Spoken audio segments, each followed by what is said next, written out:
শ্রেষ্ঠ বলেছেন, তুমি যাকে আমার চেয়েও বেশি ভালোবাসবে আমি তাকেই তোমার থেকে দূরে নিয়ে যাব এবং তোমাকে একা করে রাখবো। তিনি আরো বলেছেন, কখনো বলবে না তুমি তাকে ছাড়া বাঁচবে না, তবে তাকে ছাড়া আমি তোমাকে বাঁচাবো এবং পিছনের অনুগত সব আবেগ কুড়িয়ে নিয়ে তোমাকে দিব্যি সামনে নিয়ে যাব। তুমি কি দেখো না, ঋতুরা বদলে থাকে, ছায়া দেয় যে গাছটা শুকিয়ে গেছে।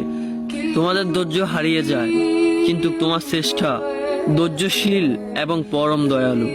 সেই ঝরে যাওয়া পাতার ঢাল থেকে আবারও সবুজ পাতা গজায়।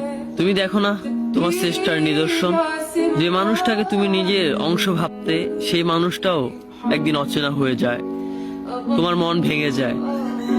এমনকি তোমার বিশ্বস্ত বন্ধুরাও স্বার্থ পুড়িয়ে যাওয়ার পর বিশ্বাসঘাতকে পরিণত হয়। তুমি কি তা দেখো না? যে মানুষটাকে নিজের জীবনের চেয়েও বেশি ভালোবাসতে সেই মানুষটাও প্রতারণা করে। তবে তুমি কেন চেষ্টার বিমুখ হয়ে মানুষকে ভরসা করো?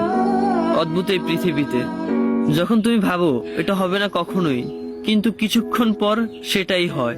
সেটাই হবার নয় কি? তুমি বলো আমি পড়বো না, অথচ তুমি পড়ো। তুমি বলো আমি বিরক্ত হব না, অথচ রোজ তুমি বিরক্ত হও।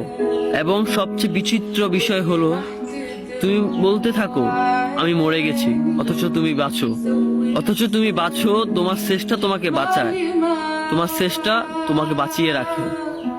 তো শুকরিয়া আদায় করো তোমার সেই সৃষ্টিকর্তা মহান রব্বুল আলামিনের উপর।